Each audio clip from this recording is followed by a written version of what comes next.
Às vezes eu me pergunto por que que o nordestino é judiado desde pequeno. Por que a gente tem que aprender a trabalhar desde menino?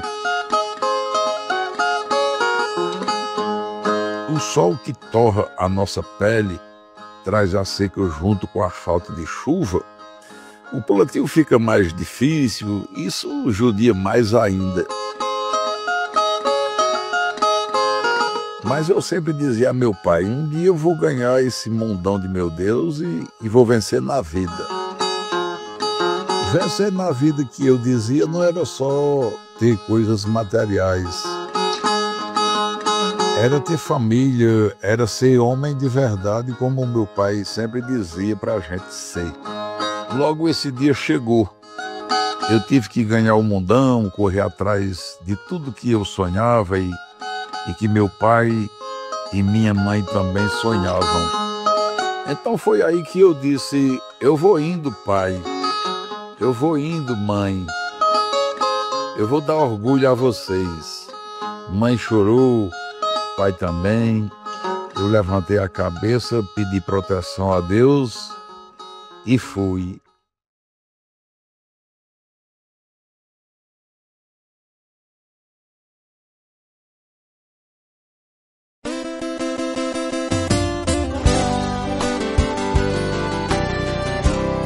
O meu nome é Judivan Alexandrino de Lima, artisticamente conhecido Judivan Macedo. Eu sou o quarto dos 11 filhos do casal Manuel Alexandrino de Lima, conhecido como Nézia Macedo, e Maria Matias de Lima, que era minha mãe. Eles moravam, aliás, nós morávamos no sítio Riacho de Boi. Eu fui pescador. Meu pai era agricultor, minha mãe dona de casa, e em 82 eu tive que me deslocar para Brasília. Fui morar na Celândia, em Brasília, onde tive, assim, quase que obrigado a ser vendedor de picolé. Nós fomos vendedores de picolé para sobreviver, na época, em 82, em Brasília. E aí trabalhei de frentista, voltei para Paraíba e passei mais uns 6 meses na pescaria, trabalhando na roça, naquela luta de agricultor, a luta pesada. E daí, uns 6 meses depois, eu vi que não dava certo, porque já estava fazendo muito calo nas mãos e tive que ir para São Paulo, tentar a minha vida em São Paulo. Então foi uma luta meio que pesada para conseguir sobreviver nesse mundo que eu chamo de selva humana. A minha infância foi, assim, eu achei bacana, foi uma infância bacana. Meu pai é agricultor e ele não tinha nada para me ensinar, a não ser pescar e trabalhar na roça.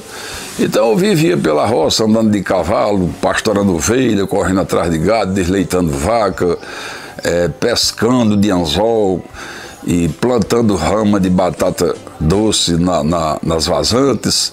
Então foi uma infância bacana. Nós éramos em 11 irmãos. Meu pai não pôde dar estudo a todos, a gente teve que se virar com a vida, né? Nas andanças da vida foi que eu aprendi algumas coisas, que a gente não aprende tudo, morre aprendendo, né?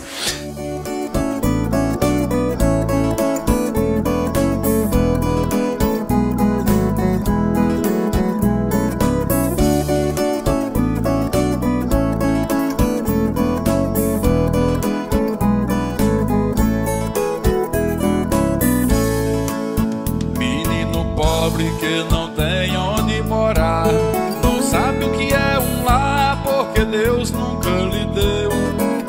Não tem origem de pessoas mais felizes, porque nas suas raízes só há sangue de plebeu. Nasceu e criou-se na roça, seu pai era um lavrador. Sofreu como boi de carroça nos campos do interior.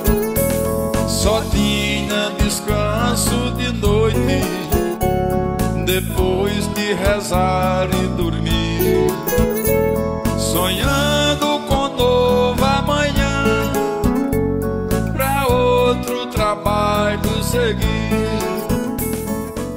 Então a minha infância foi a infância de qualquer matuto, né? E como até hoje tem muitos sertanejos que sobrevivem do cabo da enxada, né? Da canoa de pescaria, né? Que eu remava canoa, pescava. Minha diversão na época, nossa diversão era de bulha de feijão, eram as novenas, né, que haviam nos sítios, naqueles sítios lá na nossa região, do Riacho de Boi, de Catolé, por ali. Então essa foi a minha infância, foi na roça. Tem até um trabalho meu que é contando uma parte da minha biografia, né? Onde eu digo, nasci no casebre, no interior, num sítio chamado Riacho de Boi. Minha adolescência quase toda foi lutando na roça, fui agricultor. Meu pai foi matuto, era pescador, não sabia nada para me ensinar. Ainda bem que ele me ensinou a pescar, para pegar o peixe, matar a minha fome. Quem mora na roça só lucra o que come, nos 10 de galope, da beira do mar, e por aí vai. O meu pai foi aquele matuto sertanejo, né, que gostava das coisas certas, né? Eu aprendi muita coisa boa com ele. Ele era aquele cara, porque nós somos numa época que o cara tinha moral, né? Quando o cara dizia assim, não, eu compro qualquer coisa com o cabelo do sovaco ou do bigode, então o cara tinha moral. Daí ele educou a gente com um pouco que ele aprendeu. E só que ele dizia, você tem que ser homem, tem que ter palavra, porque homem tem que ter palavra. Então meu pai era muito rígido, qualquer coisinha que a gente errasse, bastava a gente, por exemplo, se ele estivesse conversando com um vizinho e contasse uma história e a gente dissesse, uma vez eu fui cair da besteira e dizia assim, não foi assim não, papai. Aí ele disse, tá bom. Aí quando o vizinho saiu, ele pegou a palmatória e me deu 12 bolos em cada mão. Ele disse, você nunca mais me desmita na frente de ninguém. Então, ele era assim um pouco rígido e um cara cidadão, direito. Graças a Deus, eu herdei muitas coisas dele, né? Até que eu sou um pouco parecido com ele. Foi um cara da roça que não deixou quase nada, mas também não ficou devendo nada a ninguém. Não deu desgosto a nenhum filho. Eu tenho muito orgulho do meu pai e da minha mãe. Na verdade, se eu tivesse que nascer novamente, eu gostaria de nascer no mesmo localzinho que eu nasci, no Riacho de Boi, e ser filho de Nézio Macedo e Maria Matias, do mesmo jeitinho. Eu queria ser de Guaremas e queria nascer na roça também, passar por tudo que passei para chegar até onde cheguei.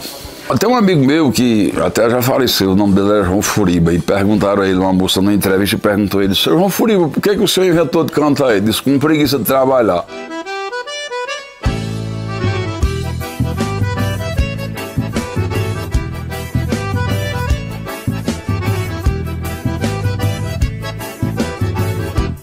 Fiz essa música transmitindo uma mensagem, na homenagem que eu riso vim fazer a São Luís Gonzaga do Nascimento, que com o mesmo talento outro rei não vai nascer.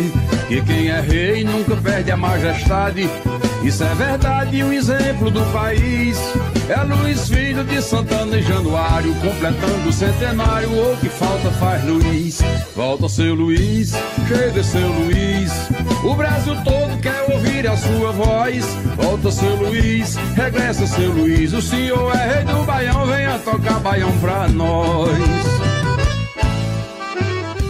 Então o que acontece? Na minha época eu não conhecia ninguém que tocasse instrumento, que possuísse instrumento, né? Porém, meu pai ouvia muitas rádios, né? Muitas rádios AM, que tinha muitos programas de violeiro. Eu achava muito bonito aquilo ali, comecei a me encantar pela poesia e achava muito bonito o som da viola, como até hoje eu acho, né? Após a minha avó promover uma cantoria na casa dela, me lembro até hoje, os cantadores eram Chico Genésio e Valdomiro Galvão. E eu vi aquela viola e eu, curioso, no outro dia eu inventei de inventar uma viola. Então eu copiei mais ou menos o sistema da viola, como que seria.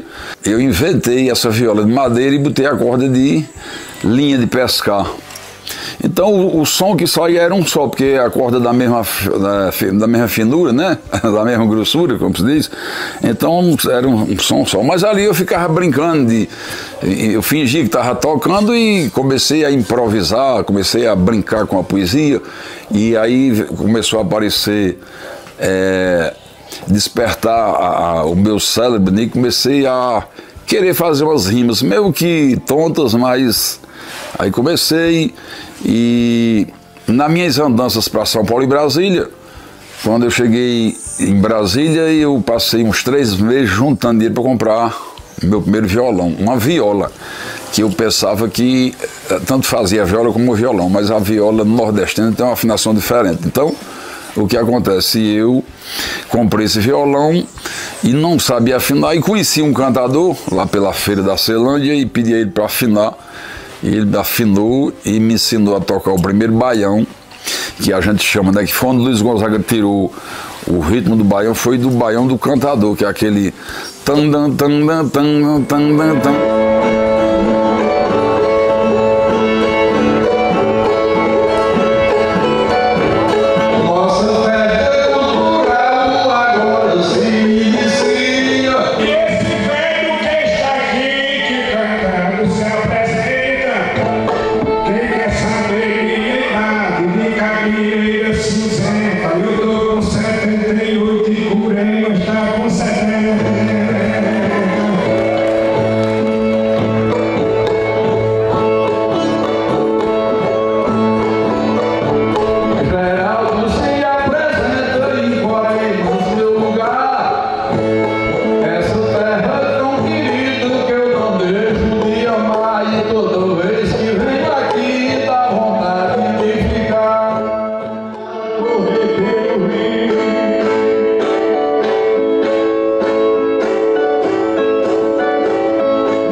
E eu aprendi a fazer aquilo ali. Eu digo, pronto, isso aqui é o suficiente para começar a cantar. Em 86, quando eu vim a segunda vez de São Paulo, uma seca grande na Paraíba, e a coisa muito difícil, aí eu inventei de cantar. Fiz a primeira cantoria na casa do meu pai, um cidadão por nome de Mamed Teixeira, e daí comecei a viajar para visitar os cantadores em Pombal. E foi quando eu me mudei para Fortaleza, capital do Ceará, onde vivo até hoje. E a música é uma coisa muito importante para mim. Por quê? Porque a música, a viola, ela me aproximou de muitas pessoas importantes, né? Eu estive na Rede Globo, no programa de Ana Maria Braga, através da música, né? Por quê? Porque eu cheguei no programa, na verdade, eu queria divulgar uma música, que eu estava lançando o meu primeiro álbum, que eu gravei em 2000. E aí, quando eu cheguei na direção lá da Globo, aí disseram, não, o programa da Ana Maria Braga não tem espaço para música. Isso eu falando com o diretor de Ana Maria Braga, cidadão por nome de Júnior. Mas eu falei assim, eu posso cantar um desafio com o Louro, porque o Louro José era um sucesso muito grande no programa de Ana Maria Braga, né? E aí ele disse como seria. Aí traga para mim amanhã um texto dizendo como seria. Eu digo, não, eu faço aqui mesmo. Ele disse como seria. Aí eu peguei a viola e fiz um repente para mim, eu desafiando o Louro e ele, né, me arrebatando, né? Eu disse assim, ô Ana Maria Braga, desculpa o meu desaforo, vou lhe pedir permissão para bater nesse louro, vou tirar as penas dele, depois esticar-lhe o couro e botar na cabeça dele uma peruca de touro. Aí eu disse, aí ele pode, né, ele pode me desafiar dizendo assim, não venha com desaforo, respeito o nosso programa, eu sou o Louro José e já tenho a minha fama. Se você bater em mim, depois vai sentir o drama.